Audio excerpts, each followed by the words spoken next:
What's going on, guys? So my last video I mentioned I had a medical issue to deal with, and a couple days after I got that video uploaded, I actually went to see my doctor, and it's actually pretty taken care of. So now you're going to see me out here with, you know, beautiful scenery behind me, or some my car doing something.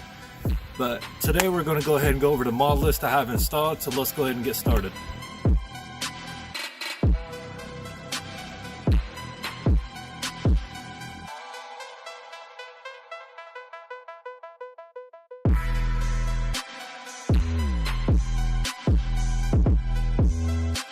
Alright, so first things first, a little backstory. I bought the car back in 2018 of April, and I had it ever since. In the first mod I realized that was installed that I didn't put on personally was a Canon cold air intake, and it was nice. The only thing I did was change out the filter because it was a little dirty when I bought it. And then about a few months later, I gone ahead and did a Resonator Delete, and I'll have a cold start video uploaded.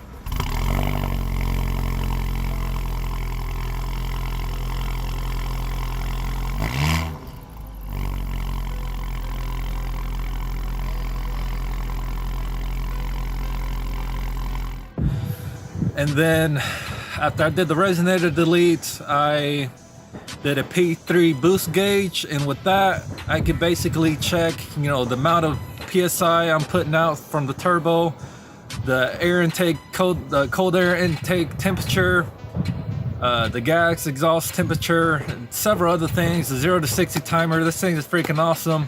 And I'll have the link down below for everything that's installed on this car, so you can check out the P3 gauge for more information if you want. After the P3 gauge, I did a Intergrated Engineering Stage 1 tune. And man, when they say that tune actually wakens up the engine, that's not a joke. Like, they're serious about it. Basically, with the stock tune going from 2,500 to 3 grand, the power flattened out.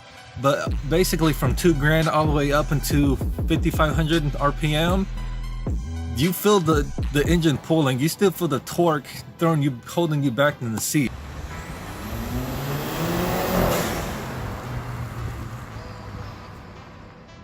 And it's freaking impressive for basically having everything stock. The only thing you need possibly that's recommended is a cold air intake for better performance and a higher RPMs, and then maybe an intercooler to keep the cold air intake temperatures lower than what it actually is if it's sitting idle after so many pulls.